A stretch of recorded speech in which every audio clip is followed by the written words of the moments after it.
Emisiune realizată în colaborare cu revista Careers and Business și cu sprijinul Cibo. EK, Centrul Stării de Bine. Point Consulting. Hi folks, I'm Gabriela Roșca and I'm here again with you in another podcast episode of People and Moments. Today we'll have a special episode in English because I have a special guest which I recently met and we are talking about Timea Mozgirs. Timea, welcome. Thank you. Hi. She is sales manager from Blue Colibri. We'll talk about that a little bit later, but right now, because we are talking about people, I will ask you, Timea, who are you? Because I want my viewers to know you at least. Yes. Hello, everyone, and thanks, Gabriela, for having me on your podcast. This was actually on my bucket list. When podcast came in, I think a couple of years ago, this became basically the only way I learn now, because I have two small children. So obviously, if you ask me who I am, I'm a mother, I'm a sister, and I'm a daughter, as I think most of us are. And then last but not least, I am leading the team of the sales and international expansion for Blue Colibri, an employee app. So yeah, I love podcasts. This is the way I learn, and it was on my bucket list. Yes, this kind of podcasts are, for many of us, even including me, a way to stand out our comfort life, because we are just doing something we are normally doing, but in front of a camera, which is very strange. Yes, exactly. Well, you are a sales manager in Blue Colibri and you are leading a team. Tell us a little bit about that, about this role. So yes, as you mentioned, I'm wearing really two hats. So I'm the person who is responsible for developing the market of Romania for the employee app. And obviously I've had a big career in HR consulting in the past 10 years, and I had an extensive network in Hungary before. But then I kind of felt like, okay, I want to get out of the same circles, and with that, okay, let's go to other markets, and this is how I got to Romania and building a new market in terms of sales for an HR tech product was super interesting. So coming from, talking to people about employee engagement, I was on the team of the Best Employers Award. We've organized the survey for so many years in entire Europe, and then I was doing global projects for Aon Hewitt, and now they're called Kincentric. The consultant life was different, and I thought that, okay, I think the next step is to get into tech, because that's the future. And for me, the first great bridge would be going into HR tech. And learning how to sell a tech solution is very different from being an HR consultant or architecting an HR project for an organization and working with consultants and trainers and coaches, because that's, those are soft skills. Those are very different topics. A tech solution is something that's a product, and then leading the team is an entirely different thing. I was just about to ask you, how was the change from an HR role to a sales role? Many of HR people, at least from Romania, because this is the mainly specialists that I know, are just people that are staying behind. We are just struggling to make them convince them go forward. And now from my point of view, this is what I'm seeing. You from behind a scene of HR stepping forward with the sales, because you have to be there in front of everything. Yes, for some reason I've always had people that surrounded me who were more of the background people, meaning that they were the experts in some of the topics that we did consultancy on. So they were experts in culture transformation. They were the coaches and trainers who were the experts on leadership development. I've had data analytics colleagues who were great with, looking at data and then coming up with all the learnings. And for me, it was always more of the role of the matchmaker. So I've always been in the front line and be part of the business development team, but I never looked at it as really selling something, but rather, okay, I am good at understanding your problem and good at understanding what you need, and I know the best people who can help you solve this. So for some reason, this is how I became a useful part of the team. And then I only worked at the organization HR for a very short time, and that was back in my university years as a trainee working for a big hotel company. And early on, I transferred to the consulting part, and I learned everything from the consultants and working with those companies. And they just pushed me to be in the front lines. And because I was a good matchmaker, I became a salesperson very fast. Okay, that's good. Because now, as you said, you are not just selling an HR solution, you are selling a tech solution, which is, of course, another story. It's not so easy because digitalization is not easy for everyone. Even though that we are talking about that for many years now, practical practice is another thing. How is it to sell something technical? How difficult is to explain to, potential clients, what are you doing?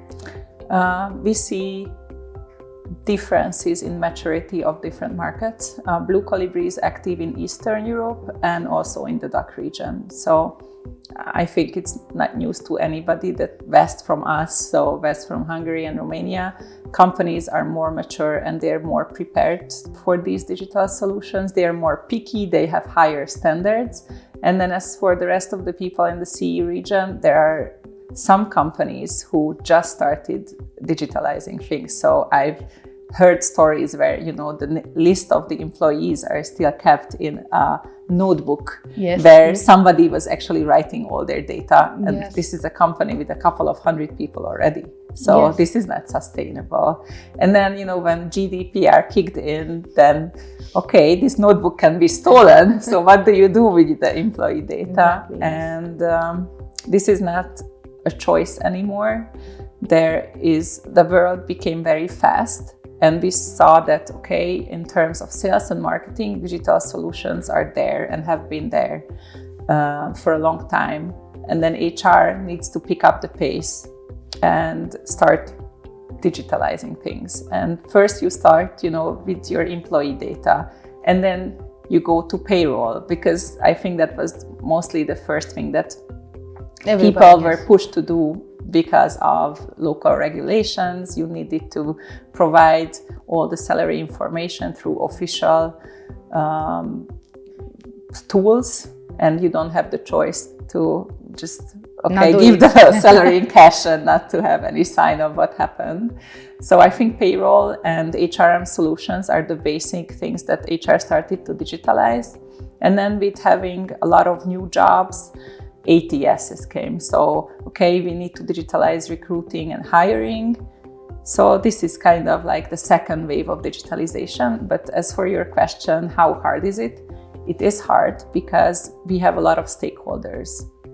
When you talk about a digital solution, you always need to involve somebody from IT.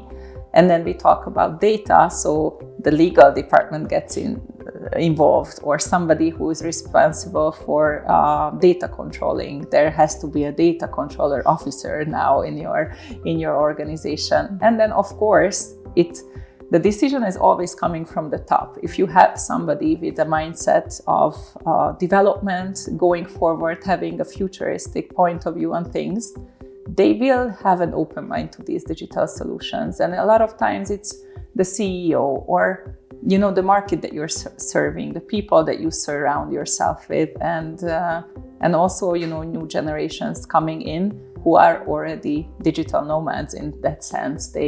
This is not new for them in terms of their own personal life. So they are looking for these digital solutions, and we cannot say no.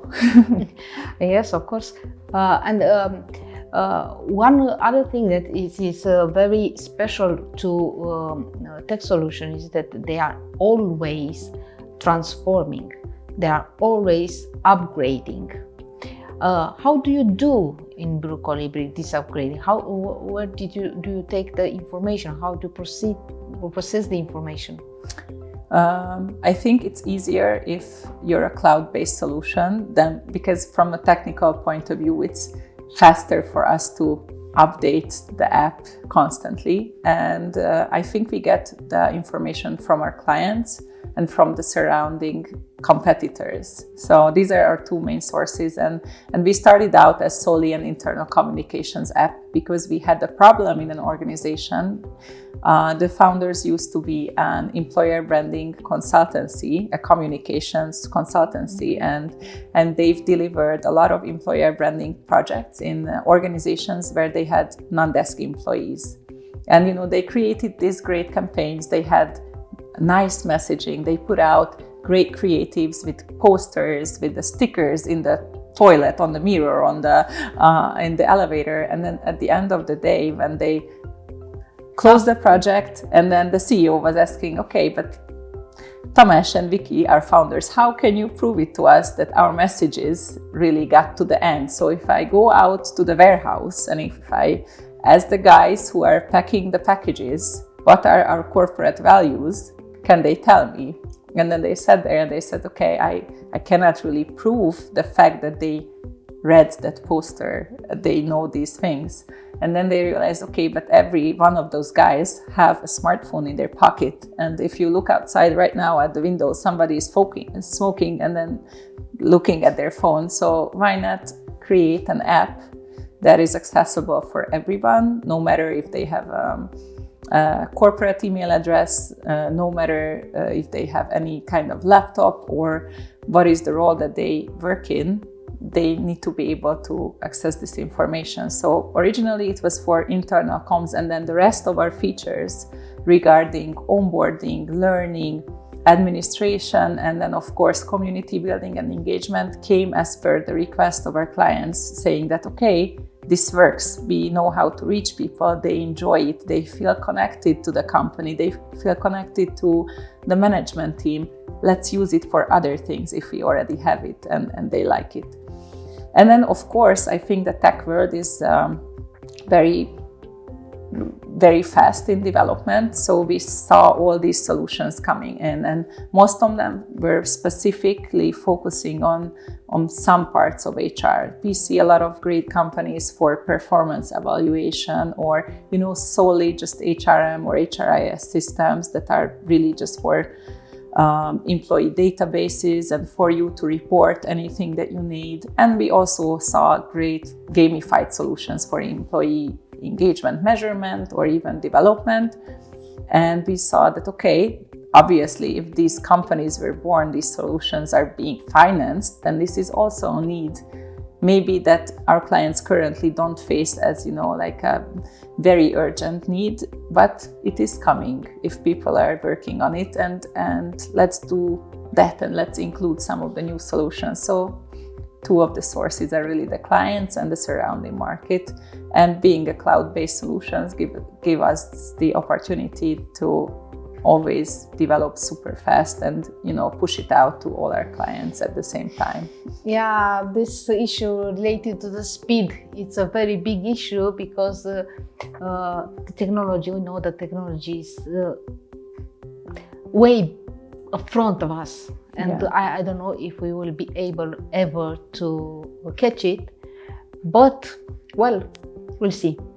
I want to ask you a little bit about the presentation we had at our event. As I told you before we started recording, it was at least from my point of view, a creative presentation, and I liked it because we want to have this kind of presentation not to be boring. And because it was like this, I'm sure that the participants were catching the message better than if it just was a presentation or a product. Who created the presentation? I did. Okay. I did, and of course I used the help of AI. So ChatGPT, yes. If I talk about AI, I wanted to test it out in many ways, and not just, you have AI tools that you can prompt to create a deck, which I also tried, but I do have a great graphic designer that I can prompt or brief very easily, and she already knows like what I ask for and how to create it visually. I personally don't like having a lot of text in my presentations, and it's more of the graphic design that's being directed by our brand. And I think the Blue Colibri brand itself is very young and fresh, and I love the colors of it. I love the visual design that we're using, and I hope that you had the impression that I watch a lot of TED Talks. I enjoy listening to inspiring speakers that are energetic and who not only share, factual data, but put on a show in some way. So I did the performance, which was not my idea. I've seen it from somebody who is a great speaker on AI. Okay. And this is how he showed us at a meetup in person. His name is David Taylor, and he has a prompt master school where they teach thousands of people how to prompt. And he just demonstrated it, like what is machine learning and how you prompt AI with a super easy display. And that's what I did with the chair on the stage. We can even find a parallel between prompting and delegating to people, because it's the same thing. You can do, or you can give to a person the same prompt to AI and have the results better or worse, depending on how you're prompting. Yes, and then I think with people it's even more complicated, because there is one person who is giving the message and there is another person who receives it. And then, those are already two different circumstances and mindsets. With AI, it's a machine, so at least, that's a given. And as for myself and for the entire team of Blue Colibri, we've done the disc profiles, and for me it was super important to know what kind of people are sitting in my team, so I would know how to talk to them better, how to get my message through, but also to understand how I work, what is my personality like. And if I think something in my head, or I have, a preconception, or I have an idea, maybe that other person is looking at me with very different glasses and have very different ideas. And one great way you can prompt AI as well is that you can set up personas. You can give the ideas, okay, this is a persona and you need to act like this. So let's say you want to have a new product in your consultancy, or a new business line, and then you set up 4 different stakeholders. You have somebody who is, let's say, an HR provider. You have somebody who is head of HR for some kind of company, you can describe it. You set it up as yourself, having an owner of this consulting firm, and you can describe your own background and your personality. And then you create a fourth one, which is, let's say, an attendee of Smart HR. And then you ask AI to role play. Like, how would you, announce this to these many stakeholders, knowing what I just told you? So it does help you in some way, and you can set up these scenarios and you can prepare yourself for discussions in a better way.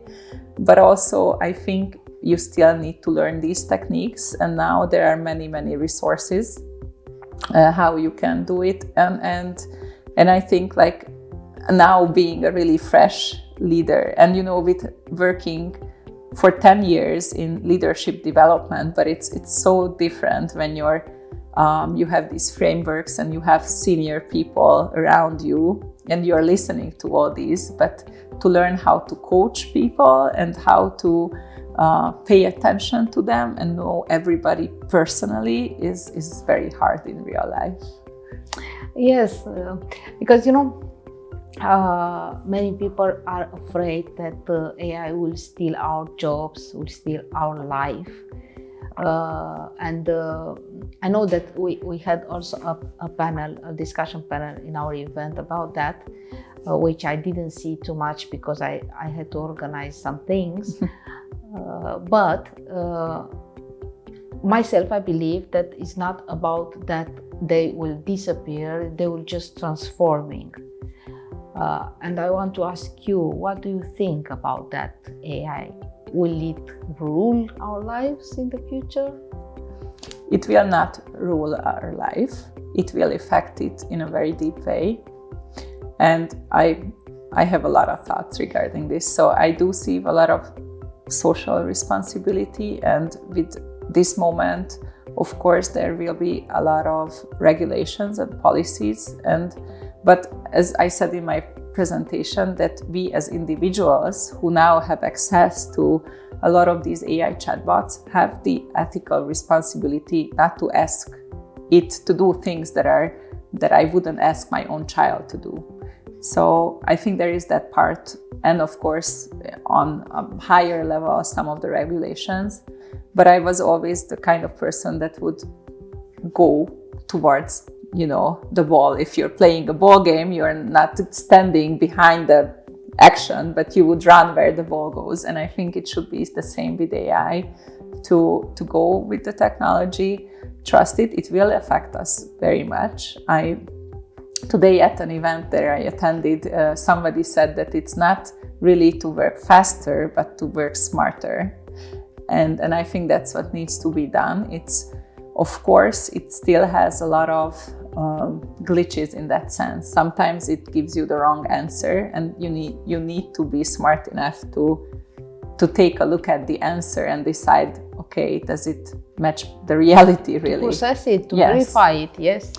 Yes, it does save time in a lot of activities, and it can look at data faster than I could look at an Excel sheet with 10,000 lines, obviously. But if I ask it to draw conclusions, I need to have the context, and I need to be able to decide, okay, does it take me a lot of time to input that context, or I can do it myself, of course in a little bit different way, but will it be effective? So in my personal opinion, and it will not rule our life, but it will be everywhere.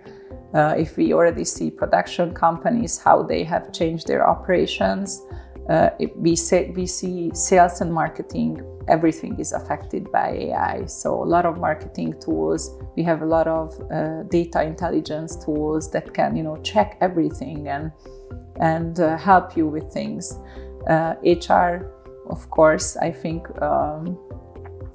mostly with recruitment and screening your colleagues. And if we talk about diversity and inclusion, AI can be a little bit more unbiased than us people, because we do have different backgrounds, and I look at people in a different way sometimes, and it's not necessarily my fault, but I'm a person. I have emotions, I have preconceptions, I have an expectation, but the machine can be very unbiased. Exactly, but on the other way,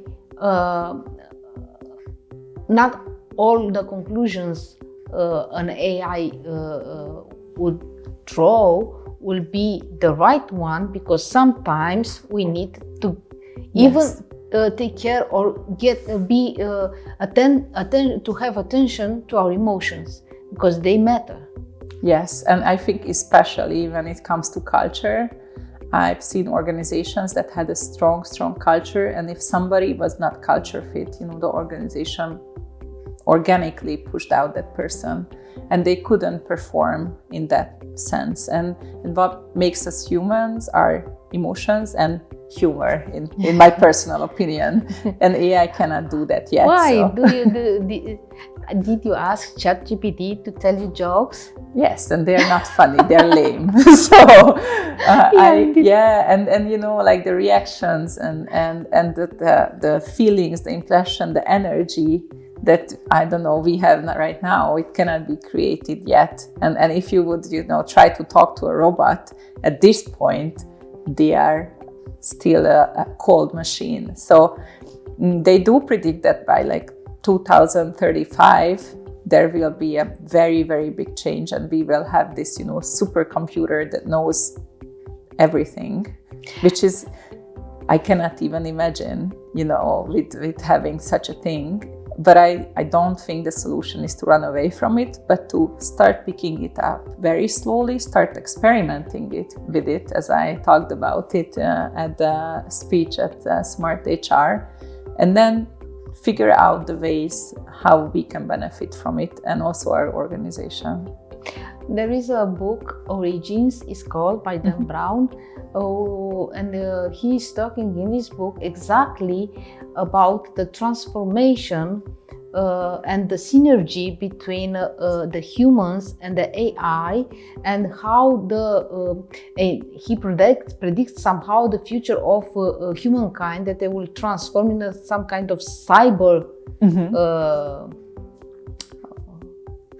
people, something like this, which is not so far from reality, and not even so bad, because the idea was starting that right now with AI, for example, we can operate on patients and have of course better medical care, and which is not so bad. We are having this I don't know how to call it in English, to replace hands, like this, which is exactly, which is again not so bad.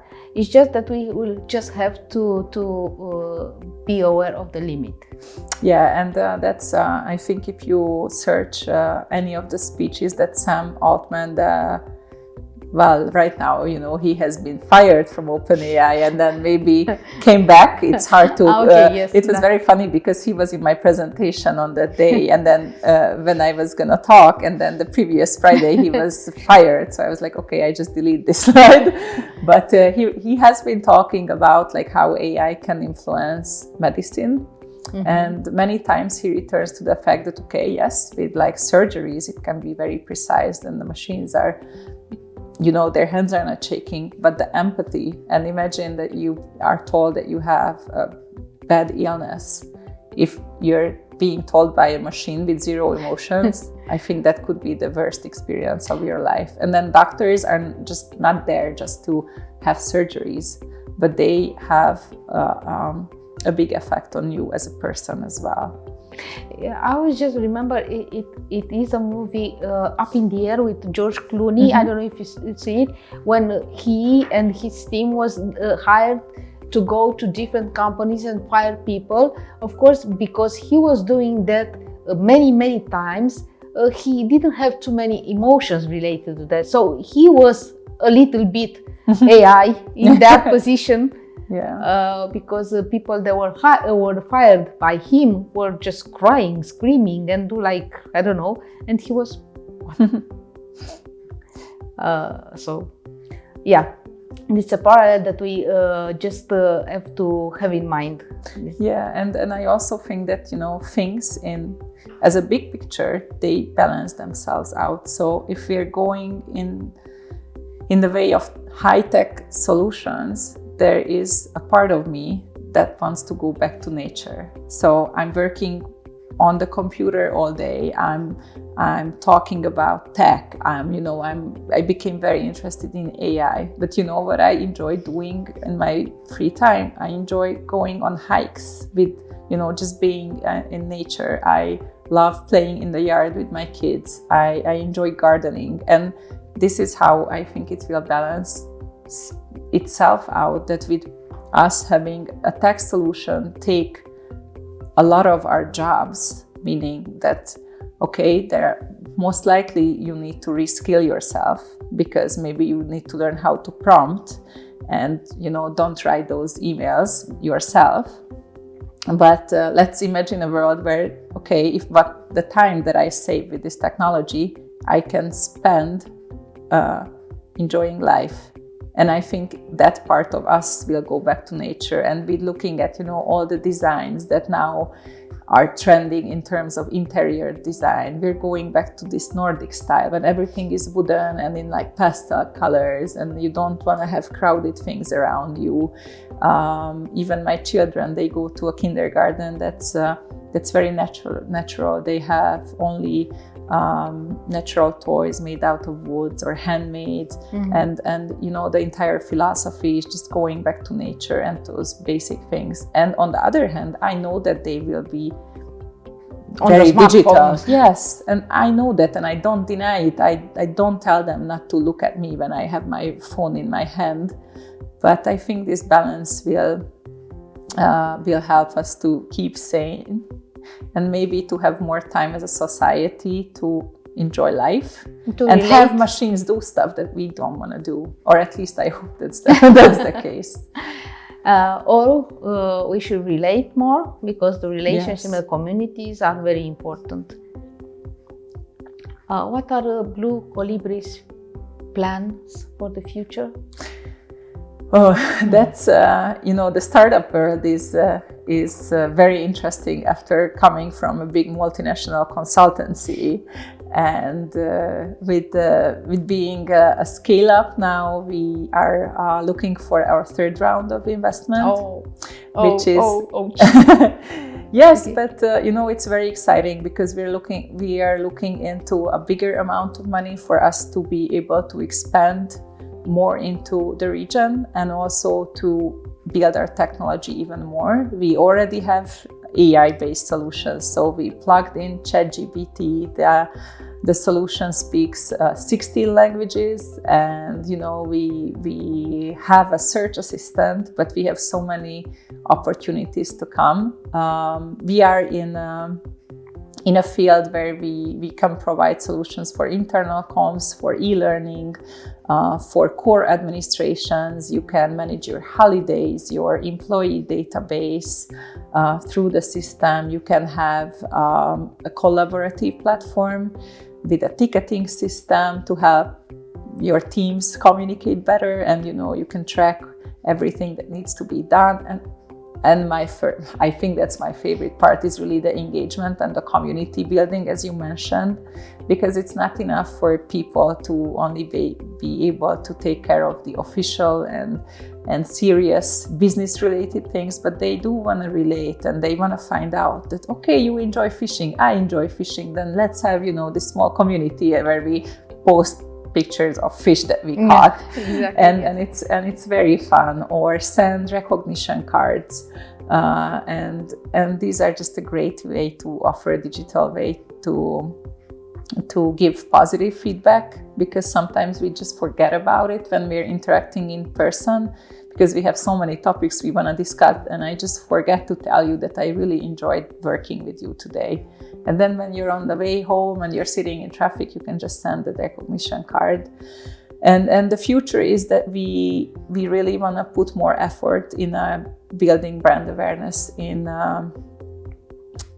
the Eastern European market, as well as the DACH region, so in Germany, Austria, and Switzerland. I think that's the close future. And as for the far future, I think Tamás and Vicky are founders. They have great ideas, and one of the big markets that we want to tap in is helping small and medium-sized businesses. So anywhere from starting from around 30 employees. I think it's not a luxury to afford a digital tool like us, but we created a pricing where it's accessible to everyone. And we would like to include HR consultants and organizational development consultants, even startup hubs to help us get our solution accessible to these small and medium-sized businesses, because they should be able to access something like this and not to start with, the notebook and Excel sheets. Yeah, well, Excel. Well, we have to give it a credit. It helped us a lot. Yes, I use it every day, so of course. Okay, so your plan is to conquer the world. It's okay. No, not You necessarily. and We're very AI. focused. Yes. Okay, Timea, our time is up now, and I want to thank you that you came here, and of course for the participation to Smart HR. And I hope you also come back to the next editions, of course. Yes. And we'll just keep an eye on you. Thank you very much, and I will be there next year too. Oh, wonderful. Thank you everybody for watching us. And before we close, I just want to thank again to our partners. And I'm talking about Chiba Coffee, which is every time around us, and the ECA Center of Wellbeing, which is here with us, of course, and Career and Business. Thank you, and don't forget to come and watch us on piațamuncii.info. Goodbye!